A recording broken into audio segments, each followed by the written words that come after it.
Oke, selamat datang teman-teman. Kita hari ini pertemuan kelima ya, pertemuan kelima pada mata kuliah biopsikologi. Perkenalkan nama saya Yohanes Wijaya, saya adalah seorang psikolog klinis. Pada kesempatan hari ini, kita akan membahas tentang the development of plasticity of the nervous system. Nah, ini adalah referensi bukunya jika teman-teman tertarik untuk membaca buku tersebut. Eh, jadi Jadi perkembangan sistem saraf manusia dimulai setelah pembuahan, ya. Ketika ovum dibuahi oleh sperma dan akhirnya membentuk zigot. Jadi zigot adalah sel pertama yang nantinya berkembang menjadi manusia. Perjalanan perkembangan ini terjadi dalam beberapa tahap yang sangat penting, terutama pada tahap awal perkembangan sistem saraf. Jadi zigot zigot itu perkembangannya adalah tahap perkembangannya maksudnya ya, yaitu adalah uh, zigot terbentuk saat sel telur yang telah dibuahi mengalami pembelahan sel pertama dalam waktu 24 jam setelah pembuahan. Zigot mulai membelah diri menjadi banyak sel melalui proses yang disebut mitosis, ya. Kemudian ada yang berikutnya adalah embrio ya. Embrio itu dari 0 sampai 8 minggu. Ya, jadi setelah beberapa hari pembelahan, ya zigot berkembang menjadi blastokista dan tertanam di dinding rahim. Pada titik ini, perkembangan manusia sedang berlangsung disebut embrio. Nah, akhirnya itu disebut embrio. Pada minggu ketiga, lapisan sel ektoderm, yaitu lapisan luar dari embrio itu sendiri, mulai mengalami perubahan dalam membentuk lempeng saraf. Ya, jadi lempeng saraf ini adalah awal dari sistem saraf pusatnya. Tabung saraf mulai terbentuk dari lempeng saraf pada akhir minggu ketiga. Ya, tabung saraf ini adalah struktur dasar yang nantinya berkembang menjadi otak dan susup tulang belakang. Nah, jadi ada tahapan juga ya dalam embrio ya, sekitar minggu keempat sampai minggu keenam, yaitu adalah perkembangannya dari otak depan, otak tengah, dan otak belakang. Jadi pada minggu keenam, dasar sistem saraf mulai terbentuk. Selain itu, sel saraf pertama atau neuron mulai berkembang dari neuroblast yang merupakan prekursor dari neuron. Nah, yang berikutnya adalah janin ya atau fetus atau janin itu minggu ke-9 hingga akhir kehamilan. Setelah minggu ke-8 embrio disebut janin. Pada tahapan ini, perkembangan sistem saraf melanjutkan perbentukan yang lebih lanjut dari otak dan susup tulang belakang. Nah, kemudian ada diferensiasi otak berlanjut dan otak mulai membagi menjadi struktur yang lebih spesifik seperti telecephalon yang menjadi otak besar atau korteks cerebral dan diencephalon yang membentuk struktur seperti talamus. Kemudian sirkuit saraf mulai terbentuk, memungkinkan komunikasi awal antar neuron meskipun fungsi sensori dan motorik yang kompleks belum berkembang secara sepenuhnya. Kemudian ada namanya pertumbuhan akson dan dendrit, ya. Kemudian membentuk koneksi antara neuron yang membangun jaringan saraf yang diperlukan bagi fungsi tubuh. Mielinisasi juga dimulai, yaitu proses pembentukan selubung mielenin, mielin maksud saya, mielin ya, mielinisasi ya pada akson yang membantu meningkatkan kecepatan impuls listrik antar neuron. Nah, jadi ada prosesnya ya. Proses penting dalam perkembangan sistem saraf itu ada beberapa, yaitu neurogenesis, migrasi neuronal, diferensiasi neuronal, pembentukan sinaps, dan pemangkasan sinaps itu sendiri. Tahap akhir perkembangan ya. Jadi selama sisa masa kehamilan, otak dan sistem saraf janin terus berkembang dan semakin matang, mempersiapkan janin untuk fungsi motorik, sensorik, sensori, dan juga kognitif setelah lahir. Oke, kita lanjut. Oke.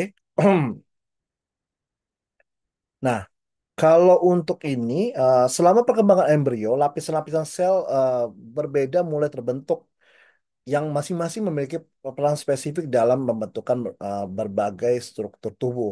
Berikut ini detail masing-masing lapisan, yaitu eh, ectoderm, yaitu lapisan yang paling luar dari embrio yang bertanggung jawab untuk membentuk sistem syaraf pusat serta sistem syaraf tepi. Selain itu, ektodem juga membantu epidermis, ya, yaitu lapisan kulit luar ya. Bagian-bagian dari mata seperti lensa dan retina dan juga telinga dari bagian dalamnya.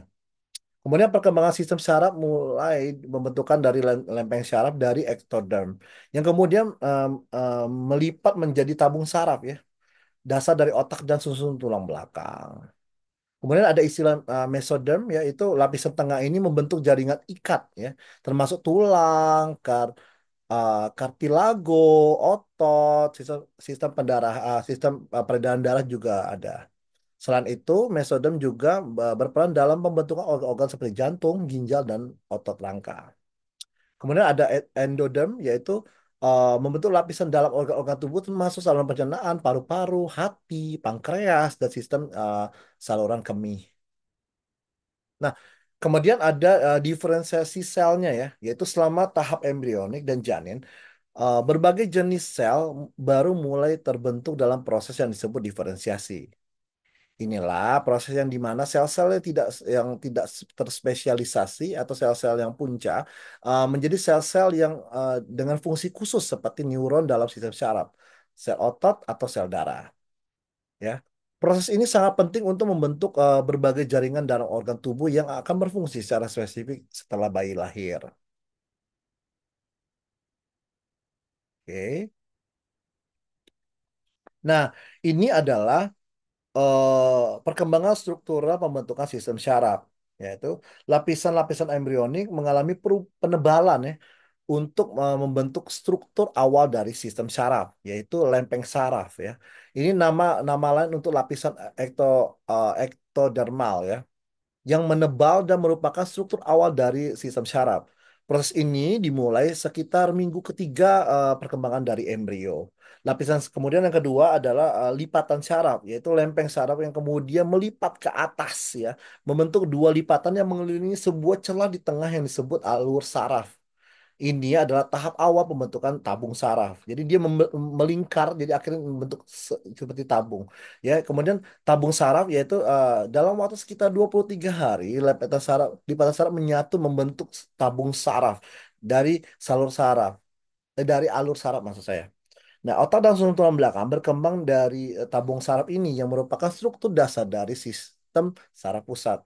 Proses ini merupakan langkah krusial dalam perkembangan sistem saraf manusia. Karena kesalahan dalam membentukkan tabung saraf dapat menyebabkan kondisi seperti spina bifida atau anencephaly. Ya, jadi tidak bisa ada perubahan apa tidak bisa mengalami kesalahan gitu ya. Nanti ada side effect. Oke. Ya, ini adalah gambarnya dari structural development ya. Nah, kemudian kita akan bahas tentang hmm, perkembangan struktural dari diferensiasi otak. Nah, jadi yang kita lihat dari gambar ini, dalam perkembangan otak embrio manusia, otak mengalami diferensiasi dalam beberapa tahap yang penting ya. Proses ini dimulai dengan pembentukan tiga vesika utama, yang kemudian berkembang menjadi lima vesikal dan kemudian akhirnya membentuk struktur otak dewasa. Makanya gambarnya ini ya, kita akan jelaskan satu-satu ya. Yang pertama adalah tahap tiga vesikal ya. Nah, jadi pada ini terbentuk ketika minggu keempat ya, pada sekitar minggu keempat ya, perkembangan embrio otak yang sedang berkembang menjadi tiga vesika utama yang berfungsi sebagai dasar dari struktur otak. Dia tuh terbagi menjadi tiga, yaitu otak depan ya, yang berkembang menjadi struktur penting yang terkait dengan pemrosesan kognitif dan sensorik. Kemudian ada otak tengah ya. Ya, jadi dia mengolah sensori dan fungsi motorik serta berperan sebagai kontrol gerakan mata. Kemudian ada otak belakang yang berkembang menjadi bagian otak yang mengontrol fungsi motorik dasar, keseimbangan dan koordinasi. Ya.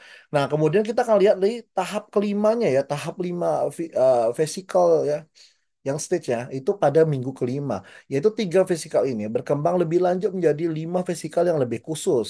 Jadi proses cenvalon dibagi menjadi dua, yaitu telencephalon dan diencephalon ya. Itu yang tadi tadi udah jelasin dari awal. Ya. Kemudian Yang berikutnya adalah, oh ya, saya akan jelaskan dulu ya, telencephalon ya. Akan berkembang menjadi korteks cerebral atau otak besar yang bertanggung jawab atas fungsi kognitif, sensorik, motorik, dan bahasa. Nah, kalau diencephalon akan berkembang menjadi struktur seperti talamus dan hipotalamus yang mengatur fungsi dari sensorik dan hormon. Nah, kemudian otak tengah ya tetap menjadi satu vesikal yang tetap berfungsi dalam pengolahan informasi visual dan pendengaran. Nah, kalau rhombencephalon itu dibagi menjadi dua, yaitu metencephalon yang akan berkembang menjadi pons yang berhubungan dengan otak besar dan otak kecil, serta cerebellum atau otak kecil yang mengatur keseimbangan dan koordinasi motorik. Kemudian mielencephalon ya yang berkembang menjadi modul oblongata, maksudnya medula oblongata yang mengatur fungsi vital seperti pernapasan dan detak jantung. Nah, kemudian kita akan lihat di bentuk dewasa atau adult formnya. Setelah perkembangan dari lima fisikal ini, otak manusia akhirnya membentuk struktur yang lengkap pada tahapan dewasa, yaitu uh, telencephalon jadi korteks cerebral yang terlibat dalam berpikir, memori, pengambilan keputusan, dan pemrosesan sensorik. Kemudian encephalon menjadi talamus ya, pusat penerusan informasi sensorik, dan hipotalamus yang mengatur fungsi hormonal dan keseimbangan internal tubuh ya. Kemudian mencephalonnya tetap mengatur refleks dan sensorik ya. Seperti gerakan mata dan pendengaran, mencephalon berkembang menjadi pons dan cerebellum yang mengatur koordinasi gerakan dan komunikasi antara bagian otak yang berbeda. Ya, mencephalon menjadi medulla oblongata yang mengontrol fungsi otonom vital seperti pernapasan dan detak jantung. Kemudian proses diferensiasi otak ini sangat penting untuk membentukkan fungsi otak yang kompleks pada manusia dewasa. Oke. Nah, ini gambarnya bisa dilihat dari primary dan and secondary physical stage of development.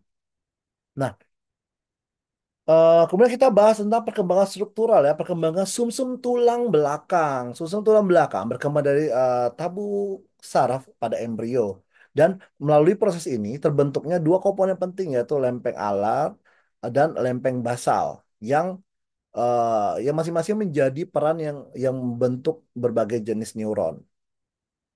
Yang pertama adalah lempeng alar, yaitu jaringan yang terletak di bagian dorsal atau bagian atas dari sumsum tulang belakang.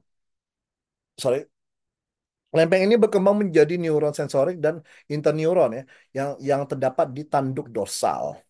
Bagian belakang sumsum tulang belakang. Fungsi utama neuron ini adalah menerima dan memproses informasi sensorik yang datang dari tubuh seperti sentuhan, suhu, rasa sakit atau nyeri ya. Kemudian ini adalah lempeng basal, yaitu terletak di bagian ventralnya atau bagian bawah dari susuk tulang belakang. Itu gambarnya tadi tadi sudah ditunjukin ya. Kemudian lempeng ini membentuk tanduk ventral, tempat neuron motorik berasal. Neuron-neuron ini bertanggung jawab untuk mengirimkan sinyal ya jadi otot-otot untuk mengontrol gerakan kita. Selain itu, lempeng basal juga membentuk interneuron yang berhubungan dengan akar ventral sumsum tulang belakang yang membentuk sinyal motorik dari otak dan sumsum tulang belakang, otot dan organ. Kemudian ada sistem saraf simpatik dan parasimpatik yaitu merupakan bagian dari sistem saraf otonom yang juga berkembang di lempeng basal. Jadi sistem saraf simpatik berfungsi untuk respon tubuh terhadap stres, ya sementara sistem parasimpatik mengatur aktivitas yang lebih tenang seperti pencernaan, tidur, istirahat gitu ya. Jadi melalui proses ini susu tulang belakang terbagi menjadi wilayah-wilayah berbeda dalam fungsi yang spesifik, membantu tubuh merespon rangsangan sensorik dan pengendalian gerakan sensorik serta fungsi otonom. Oke. Nah, ini kita akan bahas tentang perkembangan struktural sistem vertikal yang berkembang. Jadi sistem vertikal adalah serangkaian rongga dalam otak yang berisi cairan ya, yang cairan apa namanya cerebropinal ya. Sistem ini berkembang dari rongga ke dalam tabung saraf saat embrio terbentuk. Ya, cairan cerebropinal berfungsi melindungi otak, memberikan nutrisi dan membuang limbah dari jaringan otak maksudnya. Tahapannya itu adalah rongga dalam tabung saraf yang berkembang menjadi tahap awal embrio nantinya menjadi sistem ventrikel otak yang mengandung cairan cerebrospinal ya, cerebrospinal. Nah, cara ini memiliki ruang di sekitar otak dan sumsum tulang belakang serta mengalir melalui vertikal yang menjaga lingkungan otak tetap stabil. Nah, kemudian ada empat vertikal utama, yaitu vertikal lateral yang terdapat dua vertikal lateral masing-masing berada di hemisfer kiri dan hemisfer kanan otak ya.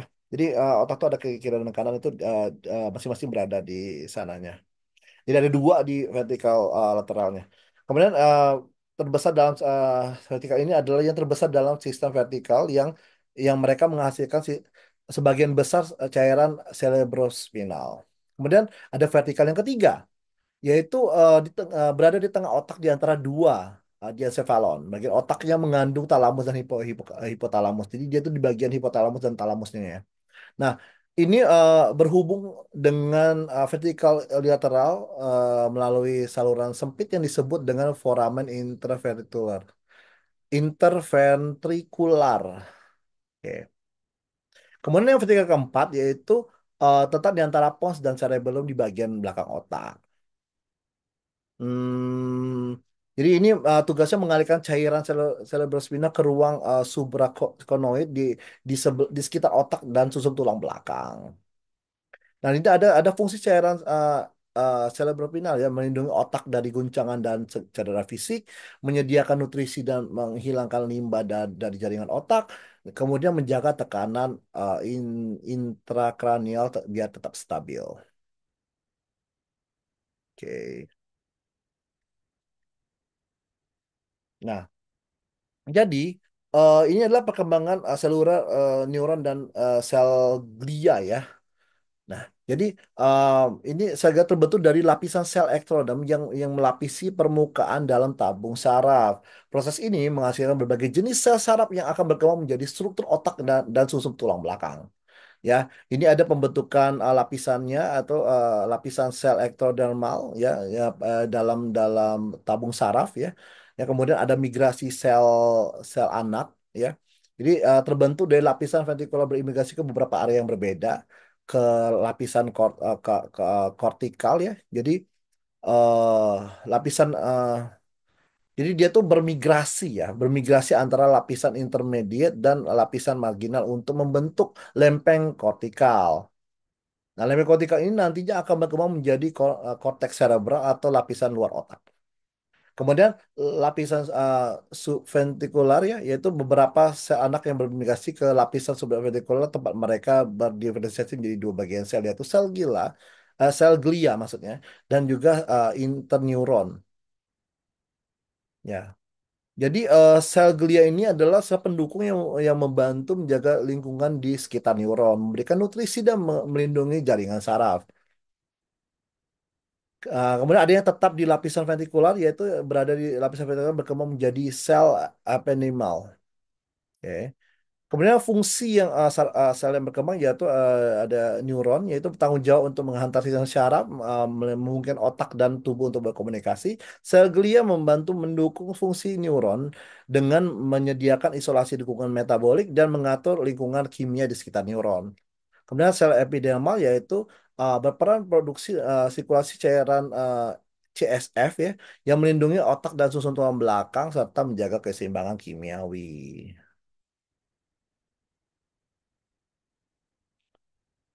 Nah, ini adalah perkembangannya ya. Jadi perkembangan sel glia itu dari lapisan ventrikular yang sama dengan neuron, namun tidak seperti neuron yang sebagian besar berkembang melalui fase embrionik. Sel glia berkembang lebih banyak setelah lahir. Kemudian fungsi utamanya itu adalah mielinasi, oh ya, agak belibet ya. Mielinasi atau pembentukan selubung mielin maksudnya pada akson neuron ya. Selubung mielin ini berfungsi sebagai isolator yang memungkinkan sinyal listrik berjalan lebih cepat di sepanjang akson. Nah, dalamnya ada sel secuan, oligodendrosit, ya kan? Kemudian fungsinya itu selain melinasi sel glia juga memiliki fungsi pendukung, ada pendukungnya juga, yaitu menjaga lingkungan kimiawinya di sekitar neuron agar tetap stabil, memberikan dukungan metabolik kepada neuron, melindungi neuron dari kerusakan dan lain sebagainya ya. Nah, ini migrating cell ya. Oke, migrating cell sering berkembang atau sel anak yang harus berpindah dari lokasi asal mereka di lapisan vertikular ke lokasi tujuan dalam otak yang membentuk jaringan saraf yang tepat. Ya, kemudian ada peran glikoprotein, yaitu selama migrasi ke glikoprotein berperan penting sebagai pegangan atau handhold yang memungkinkan neuron untuk menempel pada sel-sel glia yang radial atau neuron lainnya.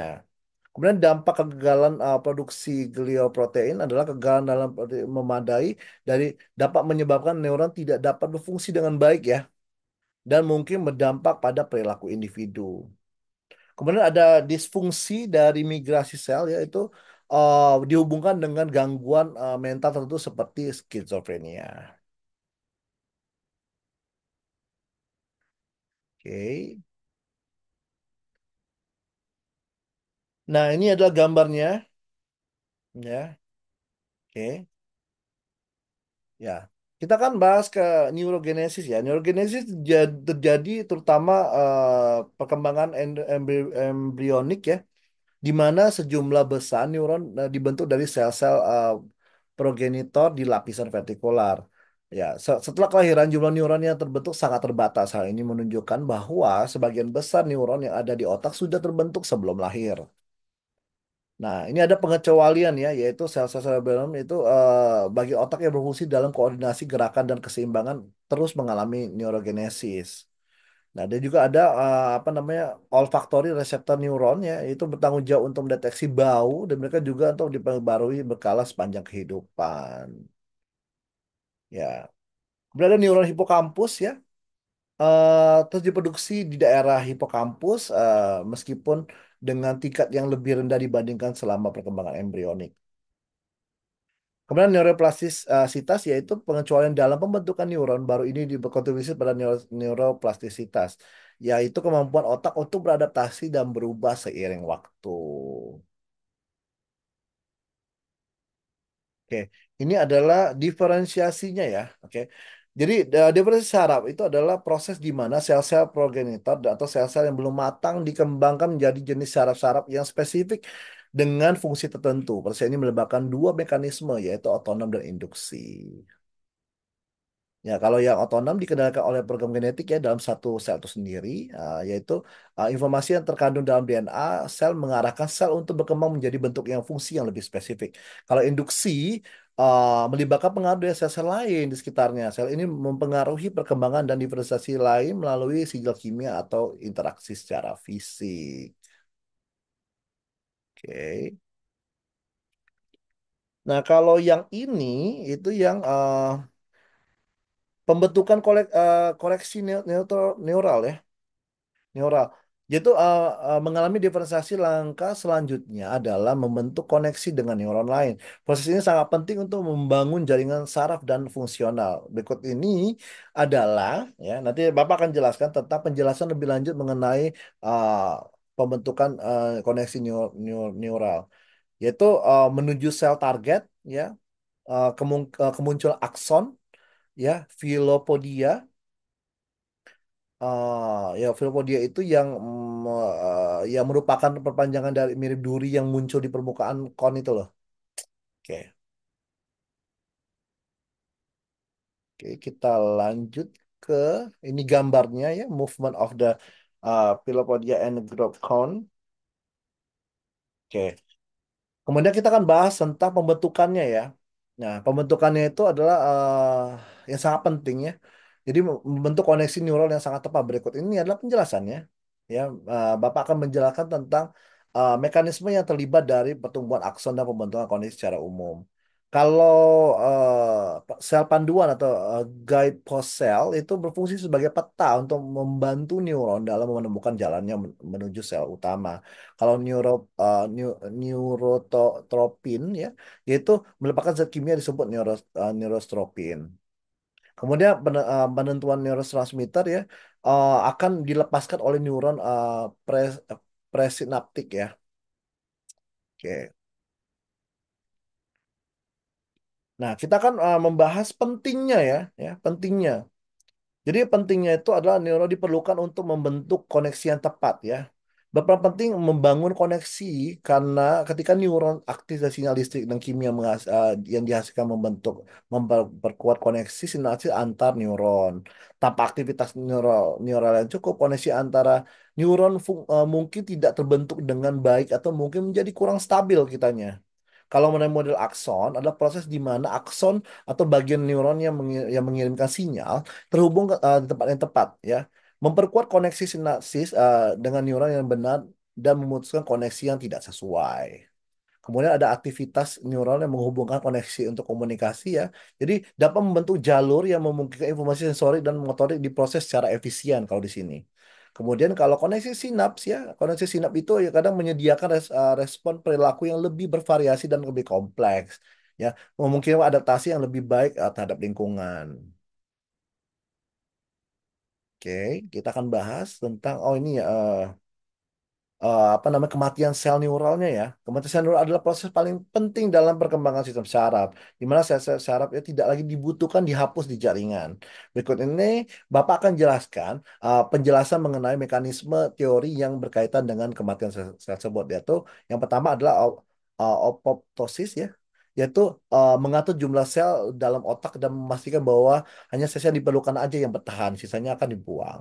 Kemudian pemangkasan sinaptik ya, yaitu memperkuat sinapsis yang lebih aktif, yang relevan, yang memastikan bahwa jaringan neural jadi lebih efisien dan terorganisir. Kemudian ada teori kematian sel, ya ada yang kompetisi untuk koneksi, dan kemudian ada pengaruh kimia dari sel target. Oke, oke. Jadi demikianlah pemaparan Bapak hari ini. Tetap semangat belajar.